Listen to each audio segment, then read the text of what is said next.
Hello, everyone. I'm Stephanie Hernandez with the Clean Energy Solutions Center, and welcome to today's webinar, which is hosted by the Solutions Center in partnership with UN Environment. Today's webinar is focused on accelerating adoption of energy-efficient lighting, appliances, and equipment, an introduction to proven technology and policy solutions. Before we begin, I'll quickly go over some of the webinar's features. For audio, you have two options. You may either listen through your computer or over your telephone. If you choose to listen over your computer, please select the mic and speakers option in the audio pane.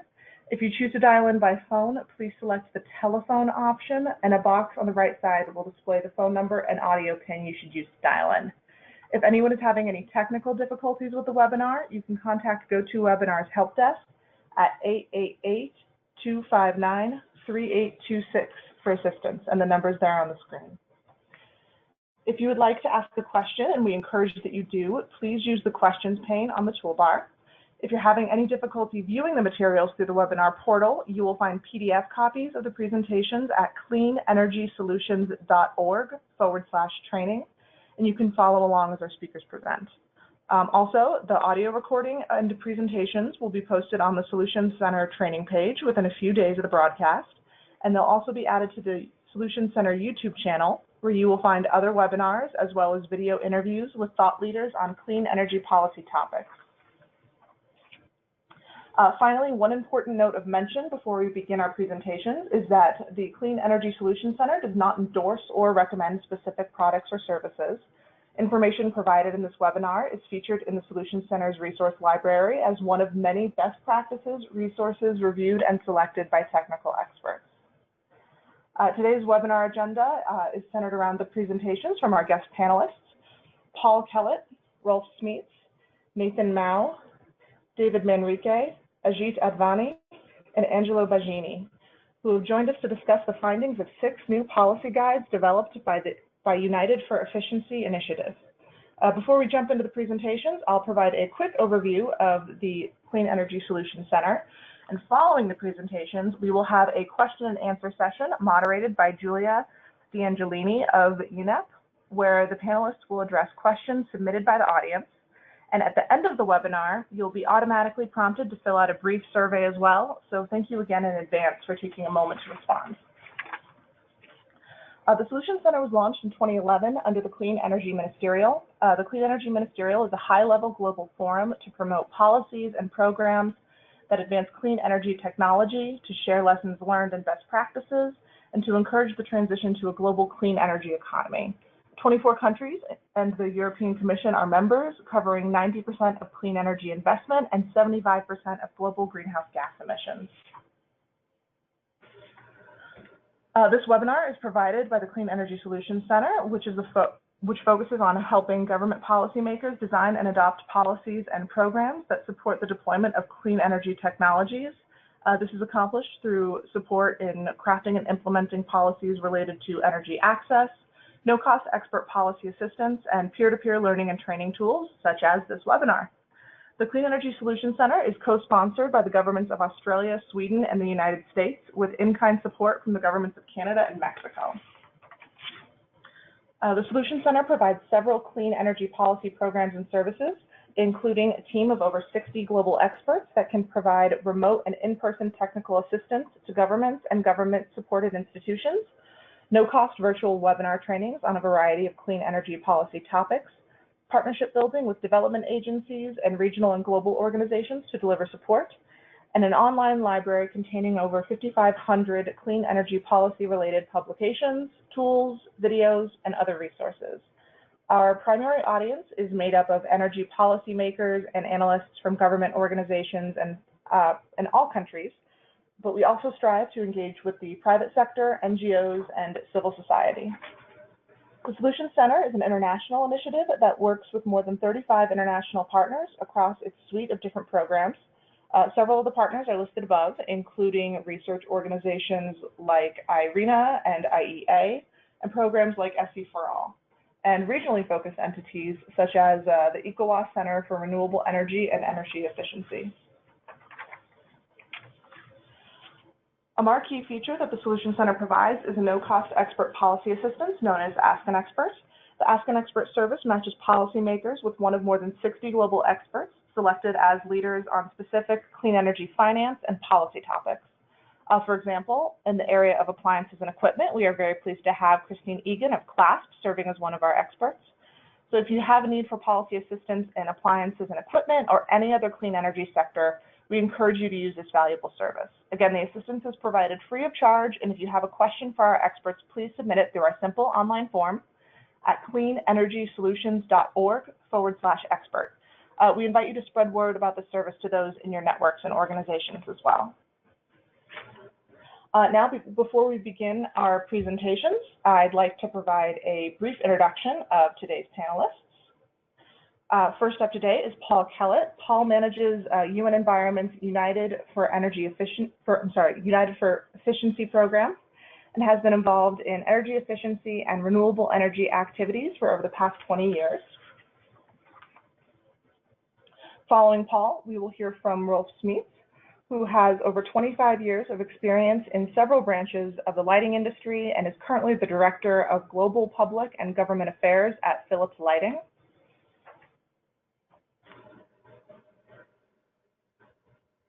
Next, we will hear from Nathan Mouw, the Senior Director of Global Product Safety and Regulatory Affairs at Whirlpool Corporation, which is the world's largest home appliance manufacturer. After Nate, we will hear from David Manrique, who currently leads sustainability efforts at Mabe, a leading appliance company in Mexico and Latin America. Following David, we'll hear from Ajit Advani, who's an advisor to the International Copper Association on topics related to energy efficiency, renewable energy, and energy access.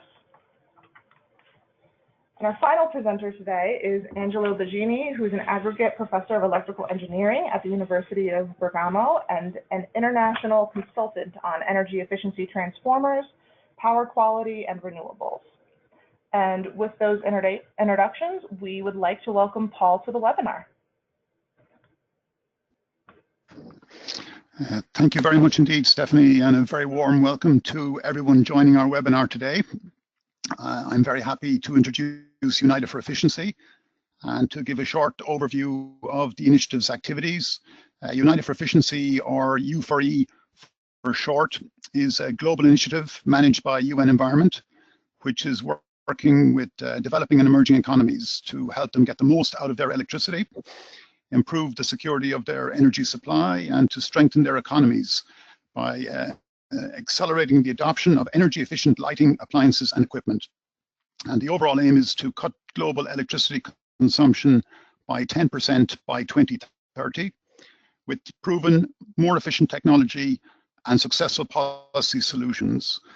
And it started back with lighting in 2010, helping countries to phase out incandescent lighting and to leapfrog to high-performance lighting alternatives like LED lighting. So policymakers around the world have been intrigued by the opportunity and the results of the program. So the initiative expanded in 2015 to include the next high-impact savings opportunities, which you can see at the bottom of the slide. We have lighting, residential refrigerators, air conditioners, electric motors, and distribution transformers. The United for Efficiency initiative is currently supporting 36 countries. It's funded primarily by the Global Environment Facility, the GEF, and is supported by more than 30 global companies and organizations, including some of the world's leading manufacturers and environmental organizations. Next slide, please.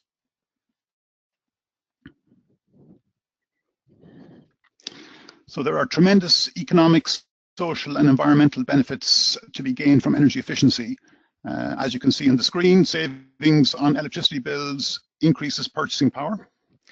Energy efficiency frees up power generation capacity for development. It reduces CO2 emissions and air pollution and accelerates economic development. Essentially, energy efficiency is the first fuel. Efficient products accelerate economic development and higher standards of living for everybody. And it is a truly global opportunity. It's available in every single country. Our recently completed country savings assessments show a 5 to 10% electricity saving available in every country from straightforward energy efficiency measures. Next slide, please.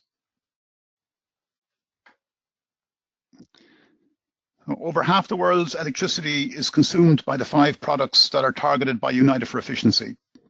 And you can see the products: room air conditioners, indoor and outdoor lighting, electric motor systems, residential refrigerators, and distribution transformers. Most old products that are in use and some of the new ones that are sold today waste a lot of electricity.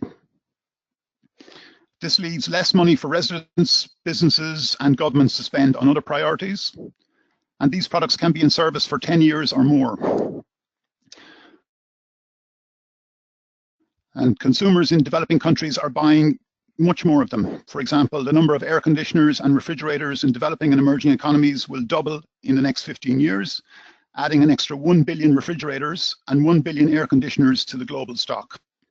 So now is the time to ensure that high-performance products take over the market to avoid locking in inefficient and outdated products that waste large amounts of electricity. Next slide, please.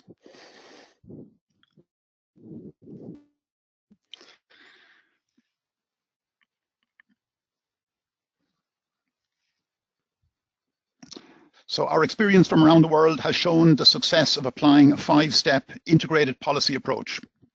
And this integrated policy approach transforms markets. As you can see, the 5 steps on the screen: standards and regulations, supporting policies which include labeling and communications programs, finance and delivery mechanisms, including incentives, monitoring, verification and enforcement, and environmentally sound management and health. So United for Efficiency emphasizes setting mandatory performance standards as a cornerstone for all other activities. So no single policy or program alone will suffice. For example, setting mandatory standards or requiring product labels without testing creates an opening for banned products to enter the market. Consumers lose out on products that perform poorly. Utilities and financial institutions are forced to invest in building costly new generation capacity unnecessarily. Manufacturers of compliant products may lose market share to competitors who dodge the rules to cut costs. So monitoring, verification, and enforcement measures are a key component of the integrated policy approach, and they cannot be separated really from mandatory standards. Next slide, please.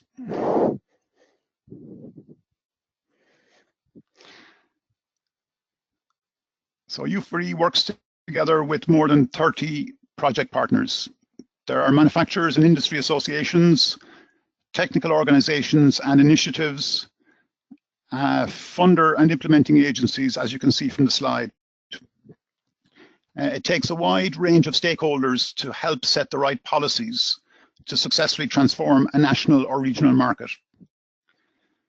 UN Environment leads United for Efficiency, which brings together this impressive array of leading global manufacturers, as well as energy and environmental organizations to help implement the initiatives at all levels.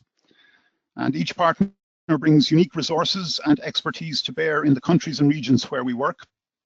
And we'll hear more later. Next slide, please.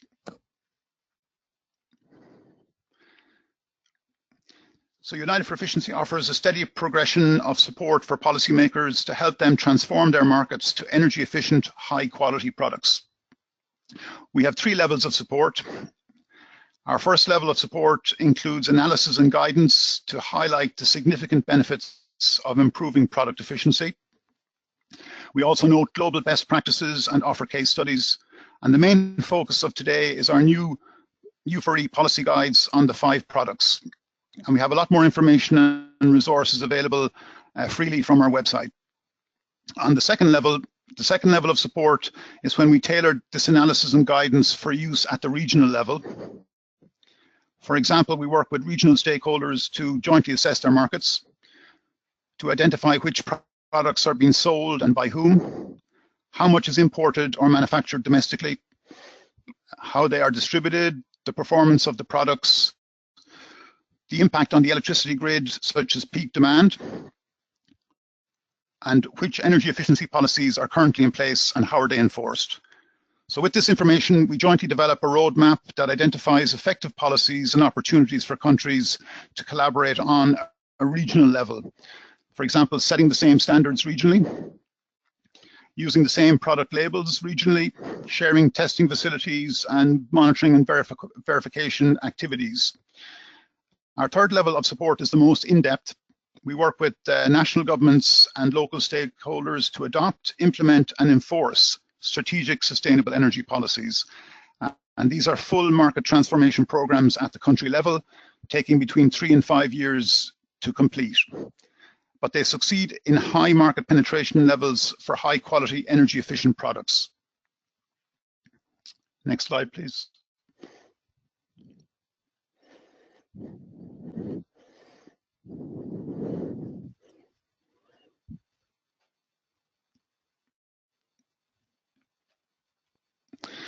So you can see an example of one of our country savings assessments. We've completed 150 country saving assessments, and they show considerable monetary and environmental savings that are available for countries that pursue a full market transformation program. They are short 3-page assessments, and they show the energy, climate, and financial benefits of switching to energy efficient and climate friendly products. Savings of between 5 and 20% per country are readily available. The example shown here is from Nigeria, where over 10% of electricity can be saved, resulting in a $500 million saving for Nigerian consumers annually. So there are very significant savings available, and the opportunities are clearly identified on the 3-page country saving assessments, and all the assessments are available from our website. Next slide, please.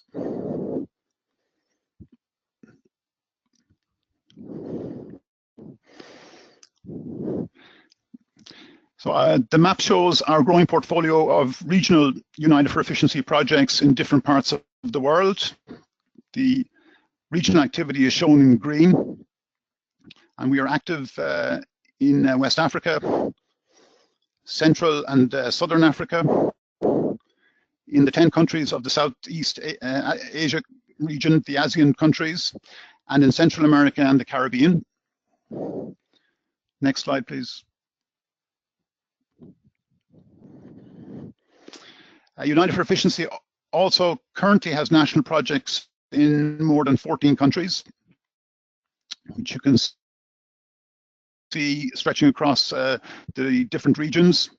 These involve implementation of our full integrated policy approach, minimum energy performance standards, effective labels, monitoring, verification and enforcement, financing and incentives, and environmentally sound management. And we find that policymakers often start, as is the case, you can see in Chile, for example, with one product such as lighting, and expand to other electrical products once they understand how the integrated policy approach works and how it can benefit them considerably. So energy efficient lighting has progressed the most, as we've been working on that since the start of the initiative 7 years ago. And we are steadily adding appliances and equipment to countries' full market transformation programs. With our regional country projects, United for Efficiency is currently working with 36 countries to transform their markets to much more energy efficient products. Next slide, please.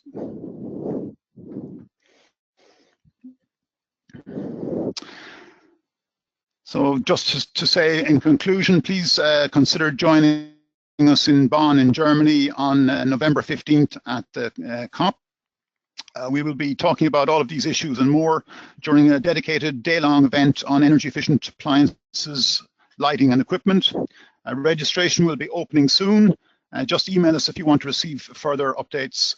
Our U4E video on YouTube also provides a good introduction to our work, and the link is shown on the slide.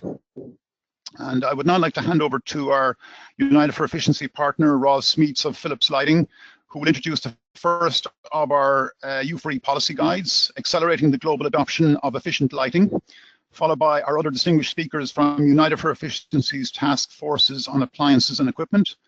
And please contact us for more information to learn more about our upcoming full-day event, as I've mentioned, and on how to join our transformational partnership to save 10% of global electricity. Thank you. Thank you, Paul. Can I have the next slide, please? Okay, so in this section, we're going to focus on lighting. As Paul already mentioned, lighting was the first technology to have a policy guide issued under the banner of the Enlighten Partnership Program. So lighting was the trailblazer in this process of creating policy guides. Considering the rapid evolution of LED technology, the guide was fully updated in 2016. The previous guide was focusing very much on fluorescent lighting, and the new guide is now entirely focusing on LED lighting. Not only does LED outperform the previously common fluorescent lamps, it also becomes much more affordable thanks to ongoing innovations and to improved economies of scale. And you might wonder, is the conversion towards energy efficient lighting, towards LED lighting, well underway? Well, as a matter of fact, most countries have no or have very limited measures in place to incentivize or to regulate the adoption of energy efficient lighting, the so-called carrot and stick measures. So lacking these measures continue to drive consumers towards the cheapest solution in terms of purchase price, which are far more expensive in terms of their energy consumption. Just to give you two examples, last year, 2016, globally, more incandescent lamps were sold, the inefficient 125-year-old technology. More incandescent lamps were sold than LED lamps. And if we consider street lighting, globally, we estimate there are 300 million street lights, and only 10% of them is converted to LED, while LED can deliver 40% of energy saving compared to conventional discharge lighting. So with quality LED bulbs, quality LED lighting, there's significant potential, as Paul already mentioned, to improve the energy efficiency in a highly sustainable way, while actually providing a better quality of light all along. From all energy efficiency measures, lighting is generally considered to bring the fastest return on investment in terms of savings and reduced carbon emissions. Next slide, please.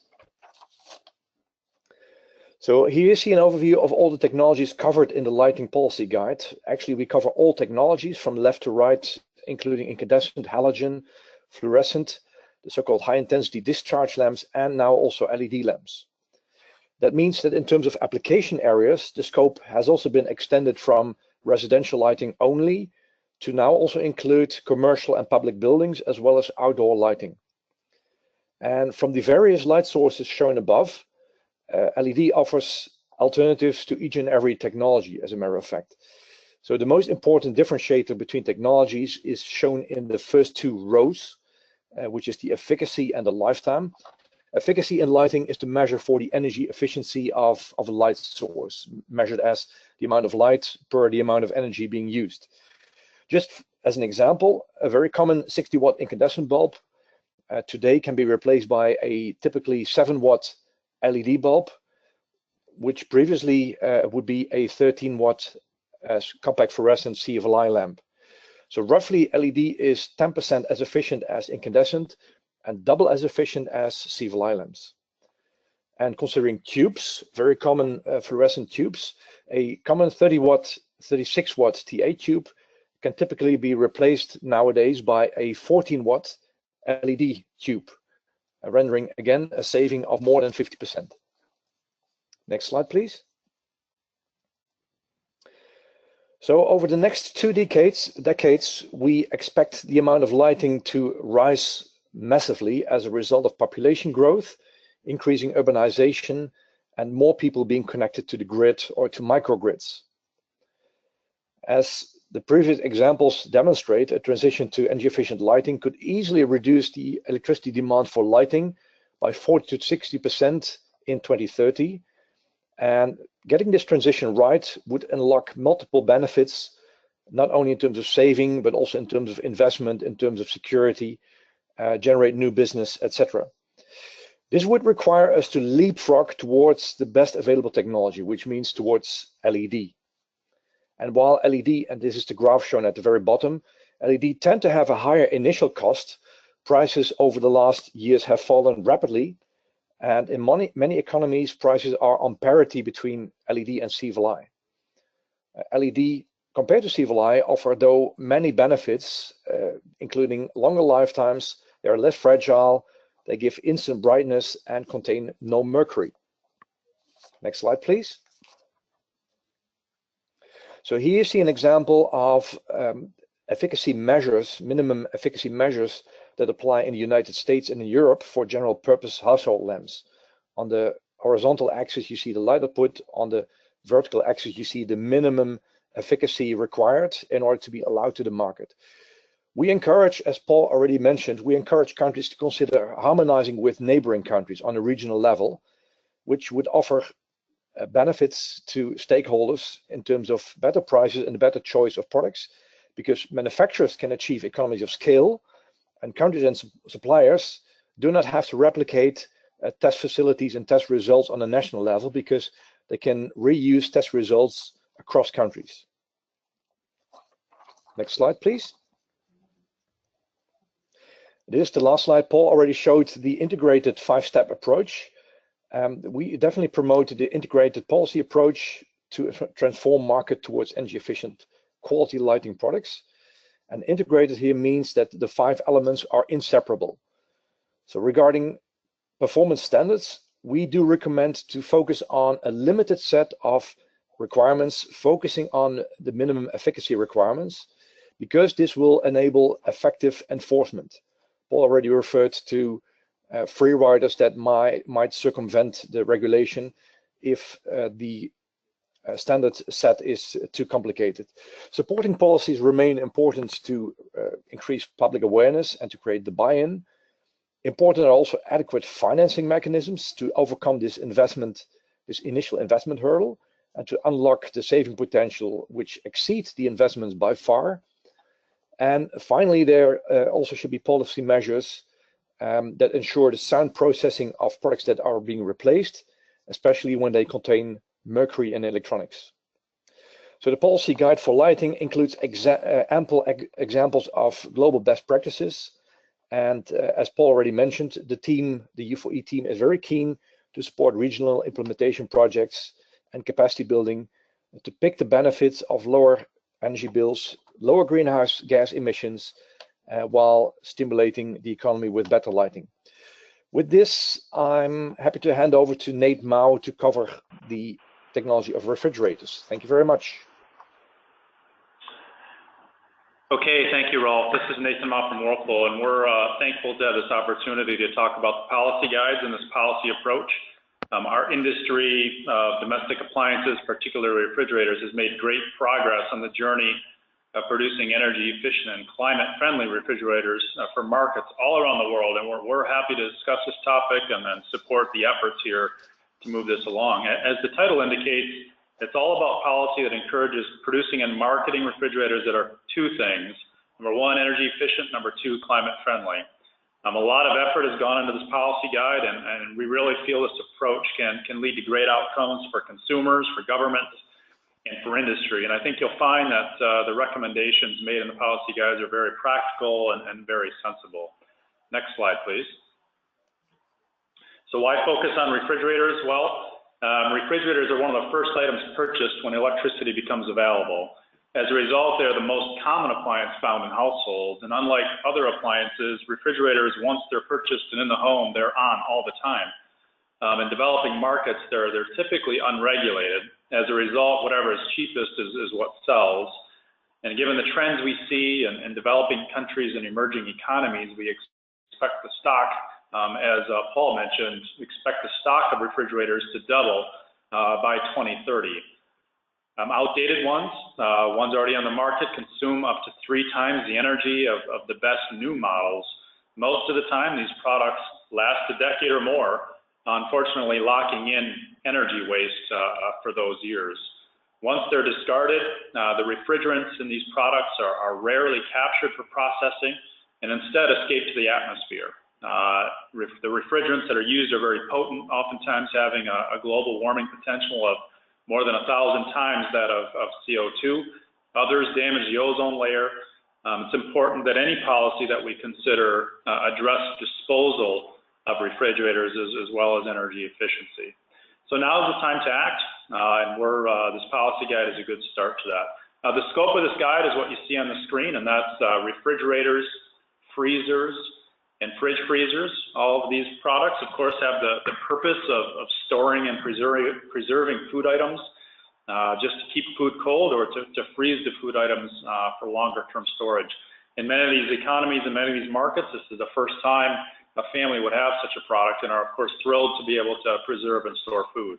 Some of these products also are designed and equipped with an ice maker that's built in, and they come in a variety of sizes around the world. Many, up to 50% of those, are smaller than 250 liters. And of course, in other markets and other economies, they get bigger. Roughly 21% of those are greater than 350 liters. Next slide, please.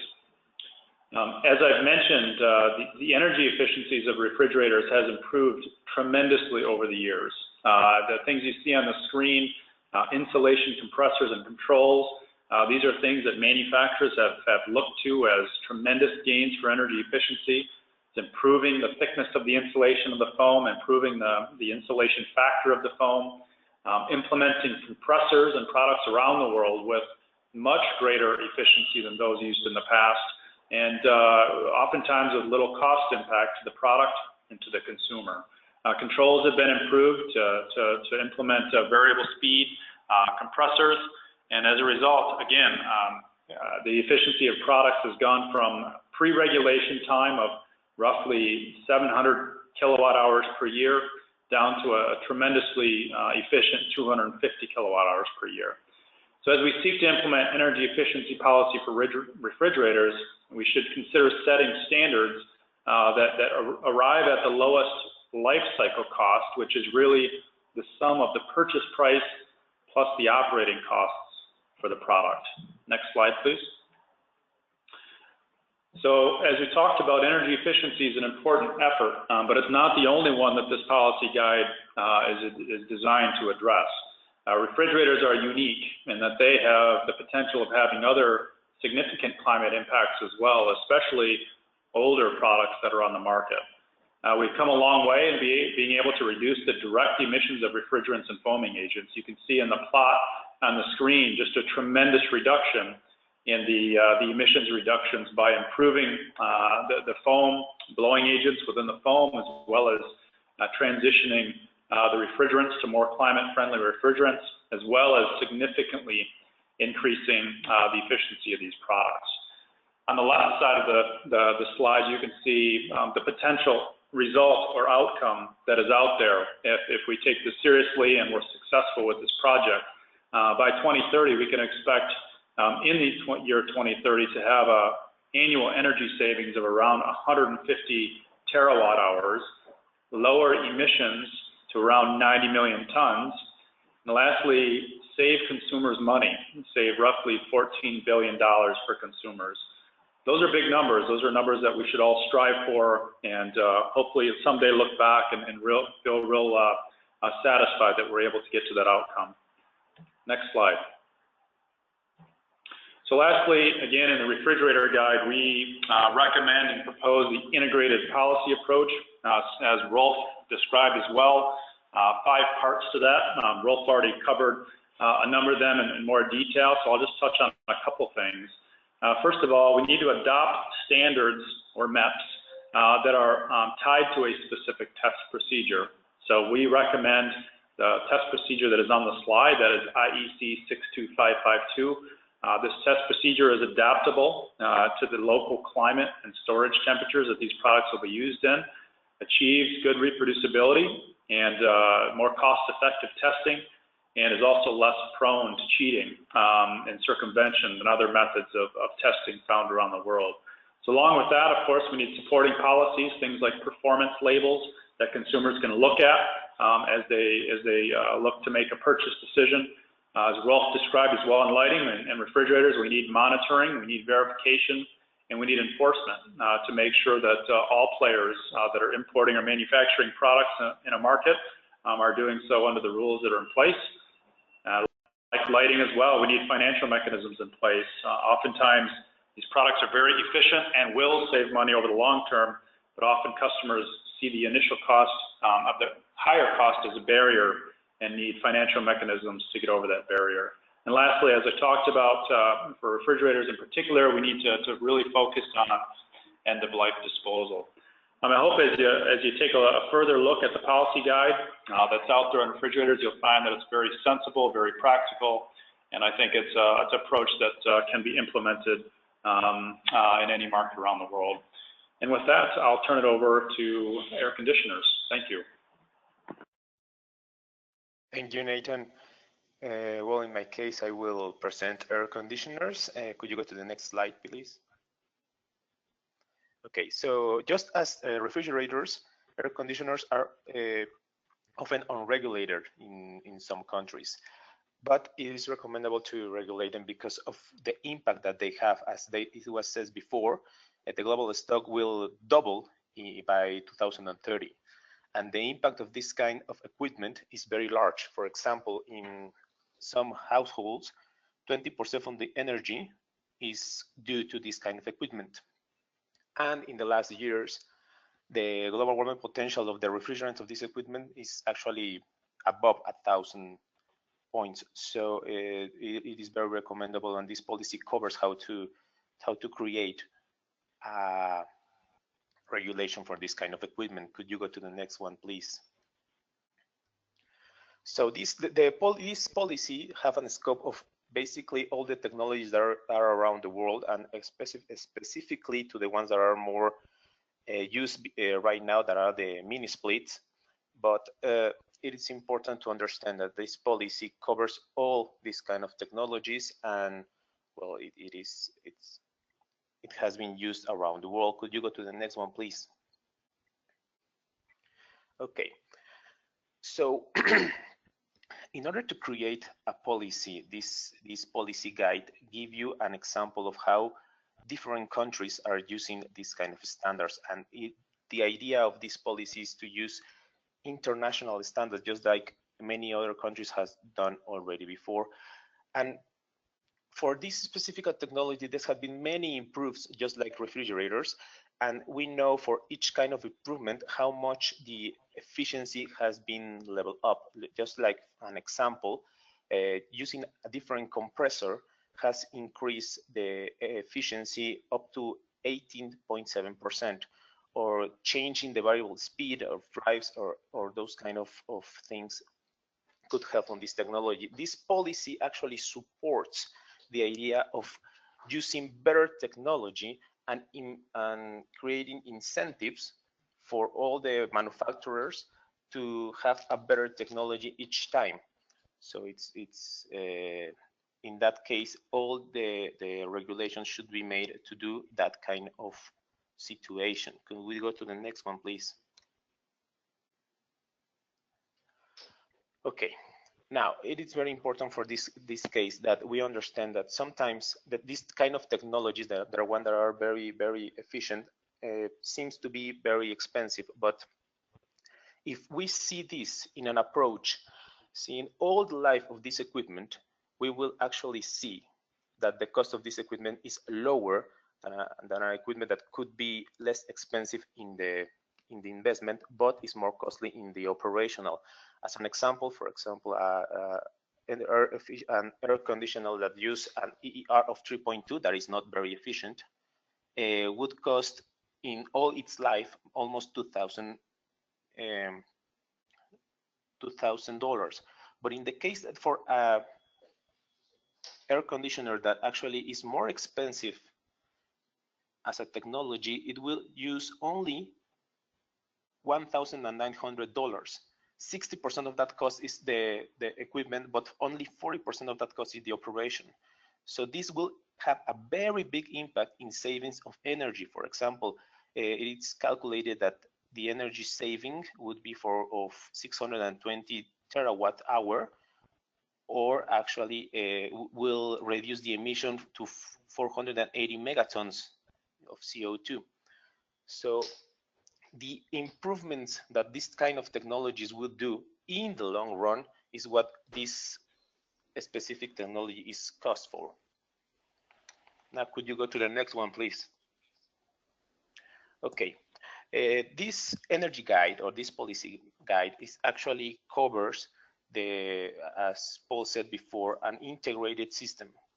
And for example, in Mexico, we use these standards we use an international standard just to see how this would work. We use the EER, that it's a specific indicator for the energy efficiency of the products, and it has been very inconvenient for us for many years. But we actually recommend that it's very important to have a monitoring, verification, and enforcement system. Without these kind of systems, sometimes the policies doesn't work. So in Mexico, we actually have different institutions to handle all this part of the products and all this part of the policy implementation.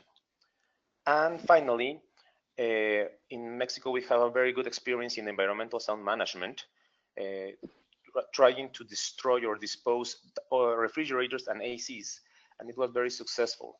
And with this, we make sure that all the benefits that energy efficiency has and the destruction of the refrigerants are done properly. So it's very important that this policy guide actually covers all that, and will make you see and help you to see all these kind of benefits. So with that, I think that's all I have. So I will leave the room to the next presenter. Thank you, David. My name is Ajit Advani, and I shall now provide an overview of the Energy Efficient Electric Motors and Motor Systems Policy Guide. Next slide, please. Electric motors are everywhere around us. These are used for transporting people, such as in trains, electric vehicles, and elevators, for transporting materials, such as in baggage conveyors, for pumping water and other liquids, such as in domestic water pumps, for delivering air and gas, such as in electric fans and refrigerator compressors. 53% of global electricity is consumed by electric motor systems. Of this, the industry and building sectors account for over 92%. The energy efficiency of individual motor systems can be improved by up to 20 to 30% in many cases. The use of motors is going up as economies grow and populations increase.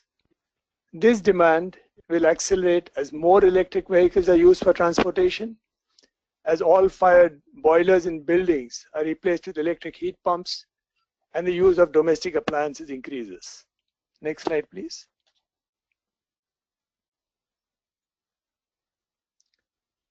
The policy guide focuses on the subset of motors with the most significant opportunity for overall energy savings.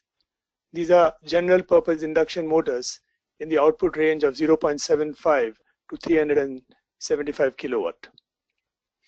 These comprise only 10% of the stock, but account for 68% of the energy used by motors. A parallel area of focus is the overall motor system, which further includes the driven equipment, the power supply, controls, transmission, and other mechanical and process components. Next, please.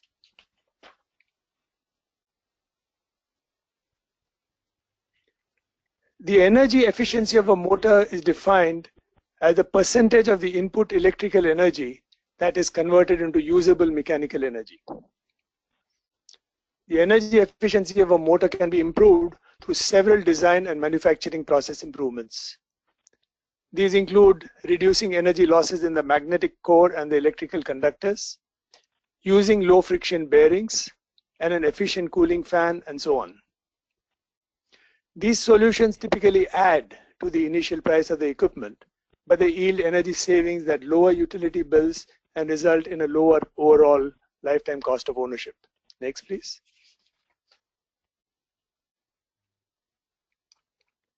The International Electrotechnical Commission, or IEC, is an intergovernmental standards organization with 82 member countries. IEC has provided the basis for internationally harmonized minimum efficiency standards for MEPS. The curves show the minimum efficiency level required for a given kilowatt size of motor for each efficiency class. These are for 4-pole 50 Hz motors. Similar curves exist for 2- and 6-pole motors as well as for 60 Hz motors. As you can see, the efficiency classes are defined from IE1 to IE5, with IE1 representing standard efficiency and IE5 representing ultra premium efficiency. A large number of motors around the world do not even meet the standard efficiency IE1. This is either because the country does not regulate and enforce motor standards, or because it's an old motor that was purchased many years ago. At the other end, while IE4 super premium efficiency motors are commercially available, the ultra premium efficiency class IE5 is currently aspirational, and it shall be defined in detail in a future edition of the standard. IE5 is expected to define an improvement of around 20% relative to IE4. Next, please.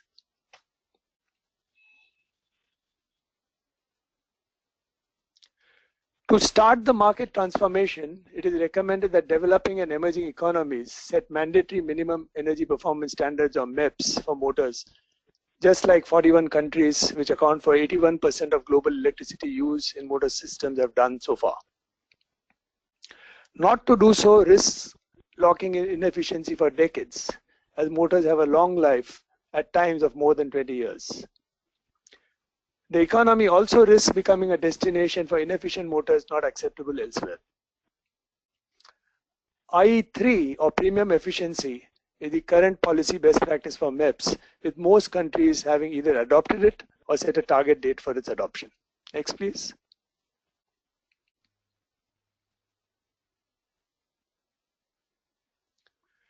Much higher energy savings can be achieved by improving the performance of the overall motor system, but it is also more complex. This is an example of a pumping system to deliver a certain volume of fluid at a given pressure. The conventional design shown in the upper figure requires an input power of 100 to deliver an output power of 31, thus giving a system energy efficiency of 31%. The lower figure shows a redesigned system for delivering the same fluid flow and pressure. A variable speed drive rather than a mechanical throttle varies the flow. The motor, the pump, the coupling, and the pipes have all been replaced with higher efficiency ones. So in the energy efficient design, the input power required reduces to less than half, from 100 to 43, thus giving a system energy efficiency of 72%. Next, please.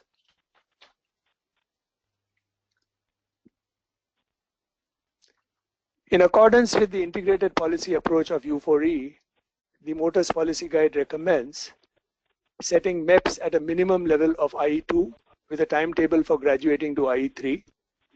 For countries without domestic manufacturing, MEPS can be set directly at IE3. MEPS are to be accompanied by appropriate supporting policies. These include the adoption of IEC nameplates, which show the IE efficiency class of the motor, and the professionalization of motor repair practices. Supporting policies should also encourage the improvement of the energy efficiency of overall motor systems. These are to be accompanied by a strong monitoring, verification, and enforcement framework and appropriate financial delivery mechanisms. And finally, the policy guide emphasizes the safe disposal of motors at the end of life. This is facilitated by the fact that about 98% of a motor is recyclable and includes valuable metal scrap.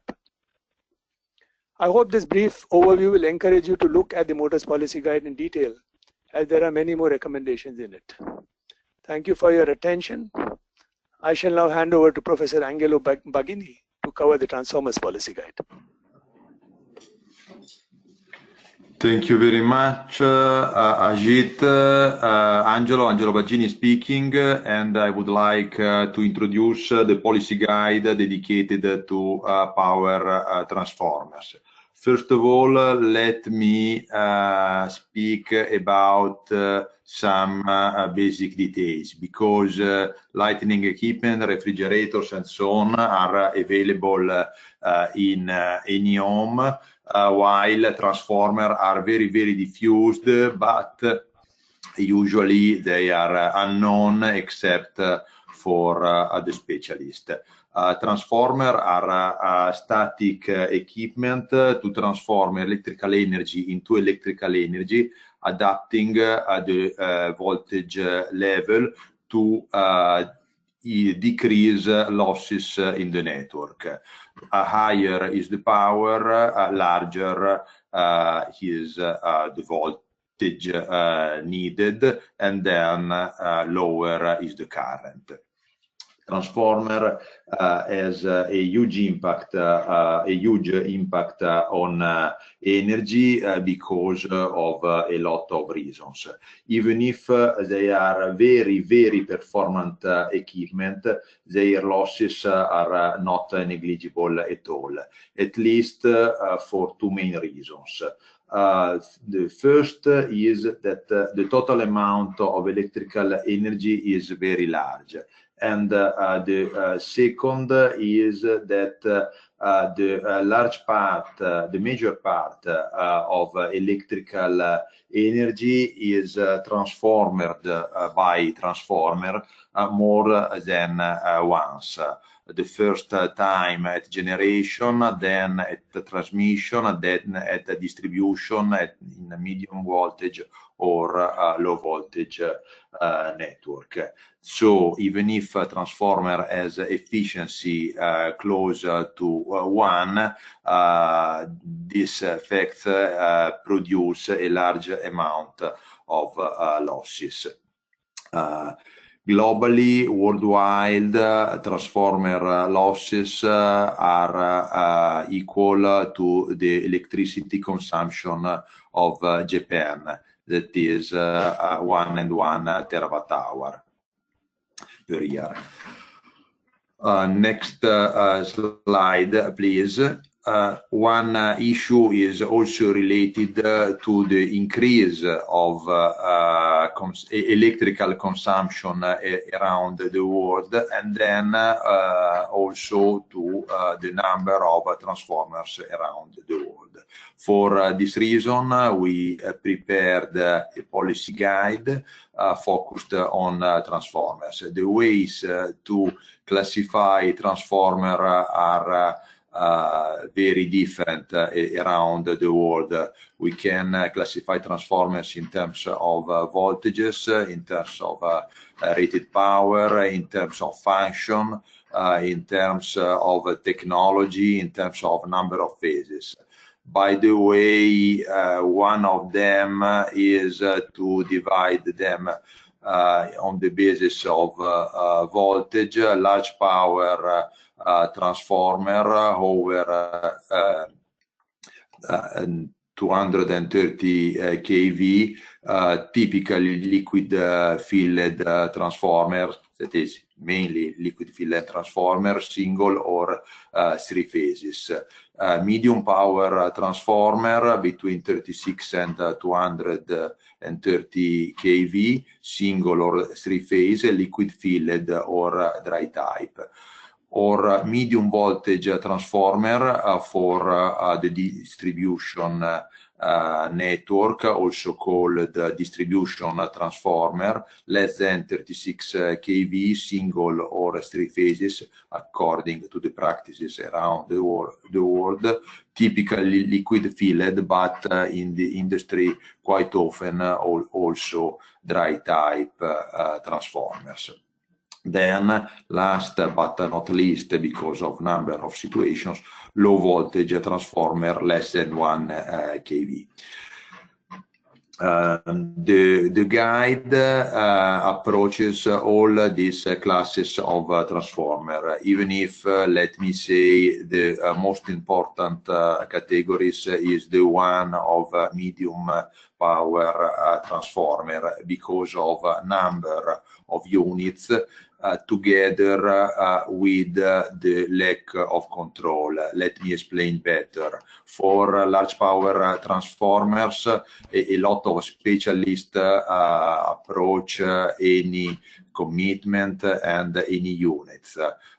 Medium power transformers are important, but are usually bought in the general market, also by utilities. Next slide, please. The ways to approach energy performances of transformers are different, and let me say I use the term energy performance, is not necessarily energy efficiency of transformers, because in transformers we have losses as well as in any other equipment, and this is effect losses. Losses in transformer are into the core, and they are called no-load losses because they depend on the voltage and on the windings, or load losses depending on the load factor. These values of losses combined with the power delivered can be transformed, can be expressed in terms of transformer efficiency. And the green curve in this graph represent the transformer efficiency ideally for these transformers. We can immediately see that we have a maximum. This is for when load losses equals to no load losses. So the problem is double: to select the most energy performant transformers and to use the transformer in with the best load factor. Indeed, this requires a lot of knowledge and is hard to be done. For this reason, among the different metrics to approach this issue for transformers, let me say I would prefer the one of losses. It is the IC1, the one used in Europe, because this automatically guarantees the maximum level of losses, even if we can approach the same issue also with the efficiency like in the United States, for example. Next slide, please. For these reasons, the 13 world's largest economy already have some tool to manage market transformations in transformers. But a lot of other very important economy now don't have any tool for doing this. The saving potential is very high, 400 terawatt-hour, corresponding to 250 million of tons of CO2 in 2013. The risk of inaction is important, very important, because transformer live for a long time, sometime 25 years or also more. And let me say that we always mention CO2 emissions, but at the end we look first of all on money. From the point of view of total cost and money, investment in efficient transformer is a good business and is a very attractive business. Indeed, the cost of an energy performance transformer is higher than a bad one, but as the transformer process so much energy, the savings during the long life of the transformer are very attractive also in terms of money. The next slide, please. The next slide, please. Okay, thank you. These are the efficiency curves represented in terms of IC standard at 50% of load of some economy around the world, including my country, that is Europe. This is for three-phase liquid filled transformers. Some of them are more performant, some other are less performant. In my opinion, what is really important is to start this process in a way or in another way.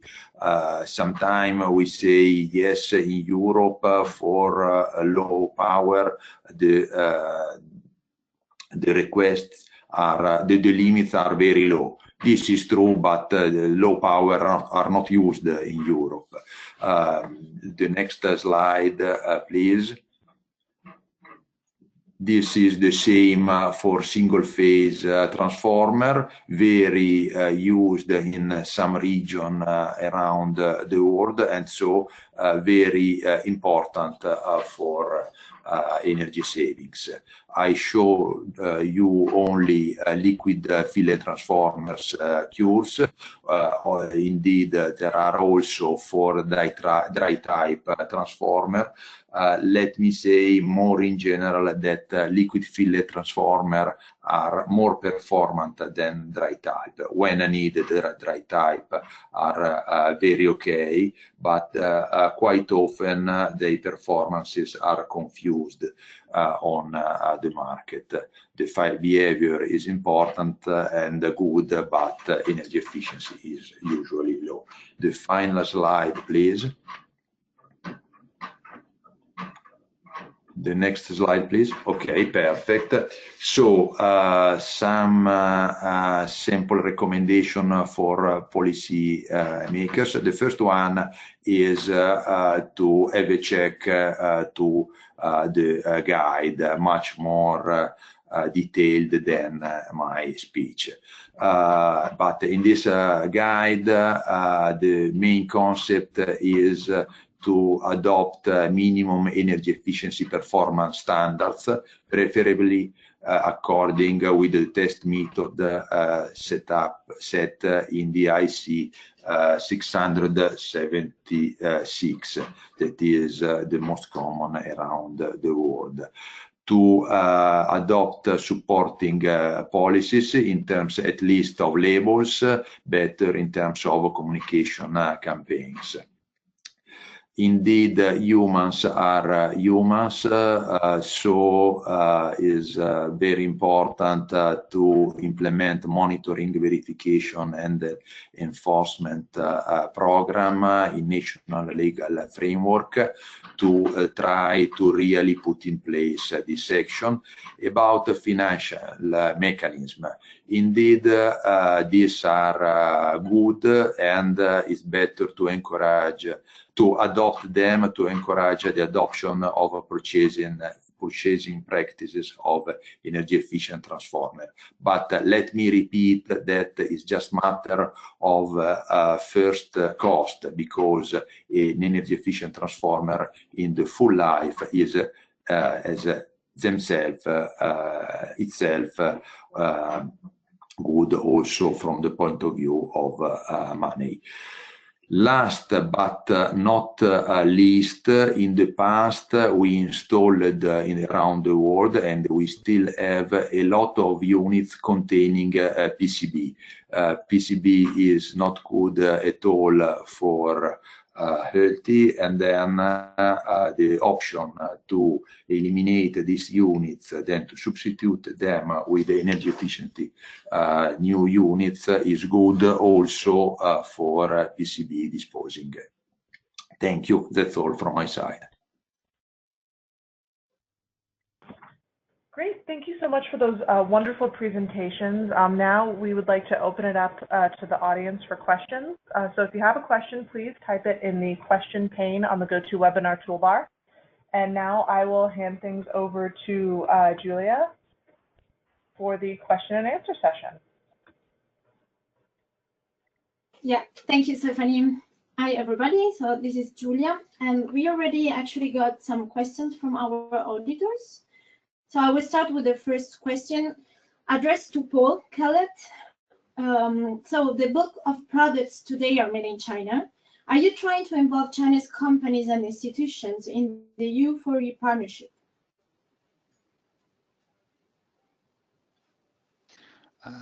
Thank you, Julia. Yes, I believe something like 85% of lighting products are manufactured today in China.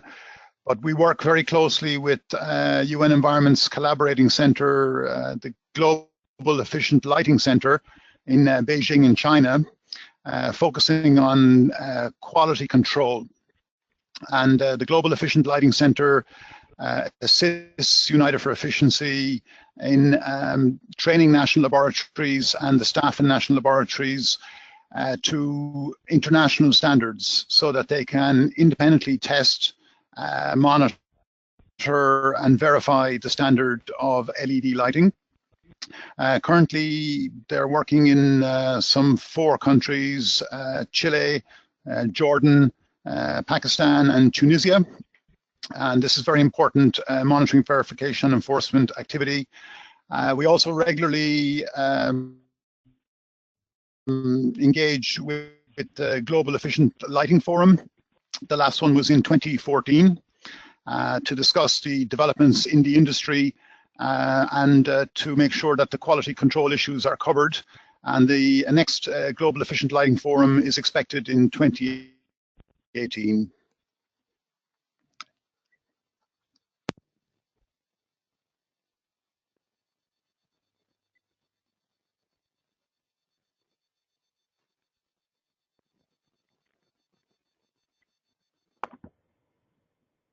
Hi, Julia. We can go to the next question, but it looks like your microphone might be muted.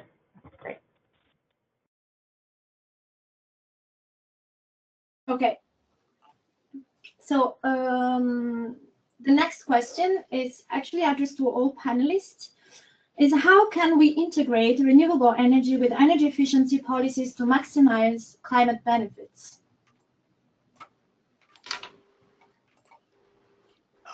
This is Ajit Advani. I'll take that question.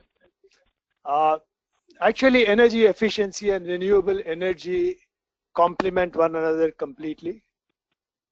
As Paul Kellett had said at the beginning of the presentation, energy efficiency is the first fuel. And by using energy efficient appliances and equipment, as well as becoming more energy efficient in buildings, industry, in transportation, and so on, we reduce the demand for energy in total, electric power specifically. And this therefore means that the limited investments that are available for renewable energy can cover a greater proportion of the energy demand. The International Energy Agency has an estimate in its World Energy Outlook that actually looks at the scenario going all the way up to 2030 and beyond. And almost half of the savings in the carbon emissions would come from energy efficiency, and the renewable energy portion would complement that, but it's a much smaller proportion that would come through renewable energy. I hope that addresses your question.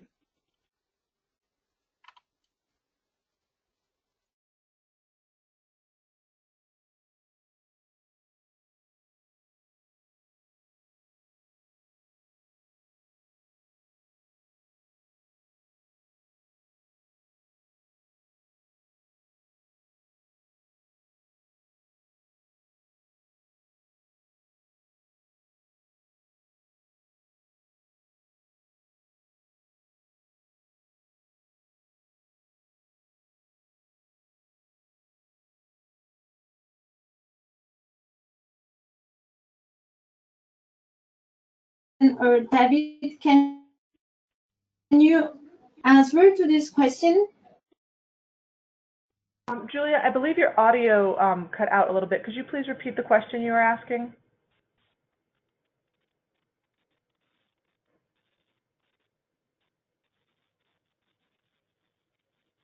Okay, let me repeat the question. So this is a question for Nathan and David, our cooling experts. What is the difference between EER and SEER?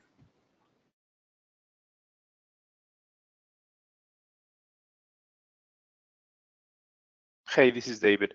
Basically, in general terms, SEER considers seasoning and EER does not consider seasoning, and only considers what is the power, the thermal power removed from the environment over the electrical power used to remove that. That's the basic relation. I don't know if Nathan, do you want to add something? No, that was well done. Nothing to add.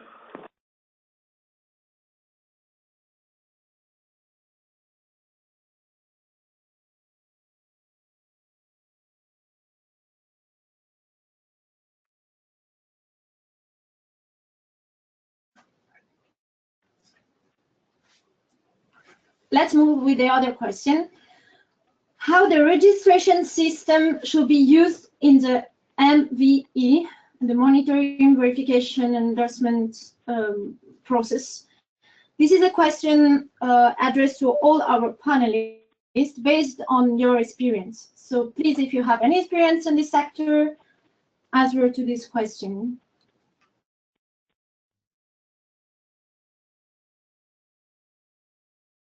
May I start? May I start? Of course, go ahead.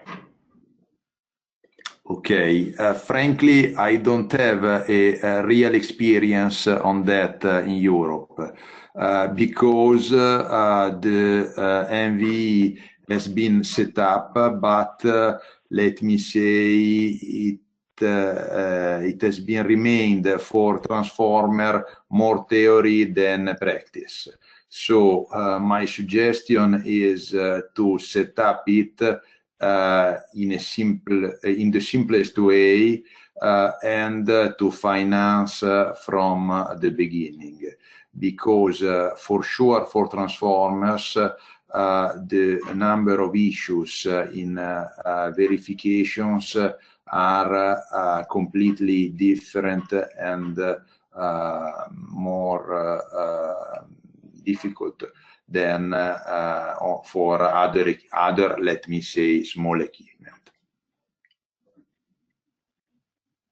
Stephanie, if I may add, Rolf Smith, Philips Lighting speaking here. In the lighting industry, we of course have already a long history of working with these registration schemes. As a matter of fact, my earlier plea was to keep the monitoring and verification and enforcement scheme as simple as possible, because we've indeed seen examples of a massive amount of requirements which are then very, very difficult to maintain. It's like indeed putting speed limits but without control, and indeed people that are malicious will violate these requirements at the cost of consumers that are living unsafe, and well, in this case for lighting, other manufacturers would face an unlevel playing field. Reputable manufacturers are investing a lot in quality control, and indeed, unfortunately, there are suppliers that are either not willing or able to comply. And even with registration schemes, we've seen a phenomena of so-called golden samples, where good lamps were tested, but then the actual supplies were of a completely different and I should say lower quality than the ones that were tested and registered. So in a nutshell, the example we've seen in the States and in Europe, where regulation has been adopted already for energy efficient lighting, is keep it simple, focus on minimum energy efficiency, which is very easy to control by consumer organizations, and indeed the ones that are violating their requirements will easily in a very transparent way be identified and be expelled from the market. So keep it simple. And mandatory registration schemes, we do not have too many good examples of that, but indeed voluntary adoption of a simple but stretching set of requirements is proven to be the most effective way of doing this. I hope this was clear. Thank you. So let's go with another question on transformers. So is the PCB-free liquid is available now? Professor Baggini, maybe you can answer to this question. Sorry, repeat me the question, because I didn't or understood or hear. Okay, no problem. PCB-free liquid is available now? PCB, unfortunately, PCB is still in a lot of transformer units around the world, in the most developed economy as well as in the other economies. This for a simple reasons. Life of transformer is very long, and so transformer from the age when the effect of a PCB were unknown are still in service. Sometimes they also have been treated, but not in the proper way. So in any case, PCB is to be taken into account still today.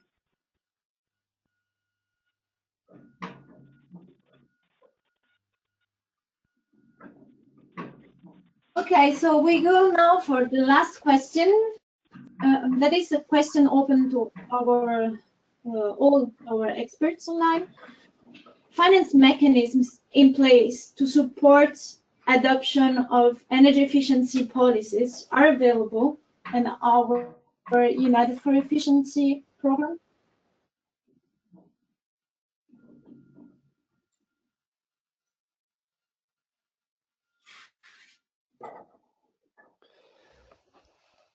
This is Rolf Smith, Philips Lighting. I think in the lighting guide, we have a number of examples of successful financing schemes. One of the examples that is often referred to is the way that the Indian government has turned a massive transformation program into practice using on-bill financing, so where consumers can at very acceptable, affordable price levels buy energy efficient LED bulbs and finance this through on-bill financing. So that means that during 12 months or 10 months, they pay 10 rupees, which after 10 months then has paid for the light bulb that has costed 100 rupees. So simply they get a lower electricity bill because they have instant savings from using the bulb, and through their electricity bill they pay for the initial investment. This of course is relatively small scale. This is not big amounts of money, but it's a way of indeed spreading the cost and basically overcoming the initial investment hurdle, which is a significant hurdle for everyday citizens in India, as you can imagine. So the money was pre-financed through the World Bank. There was a guarantee from the Indian government, and this allowed them to procure the lamps and then distribute them and get the financing back through the utilities. Thank you. Is anyone else of our experts want to respond to this question, maybe on other products, also cooling or transformers or motors? Yes, this is David. In our case, there was a program in Mexico called "Change Your Old One for a New One" for refrigerators and air conditioners, and it was very good for the country. Actually, it managed to change almost 2 million equipment units during a 4-year period, and it was basically something financed by the World Bank and the Mexican government.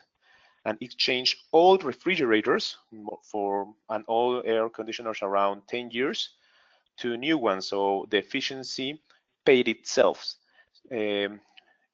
All the savings created by the energy efficiency was the one that actually managed to pay the loan the loan to the World Bank. So that's another example for how to finance this kind of projects.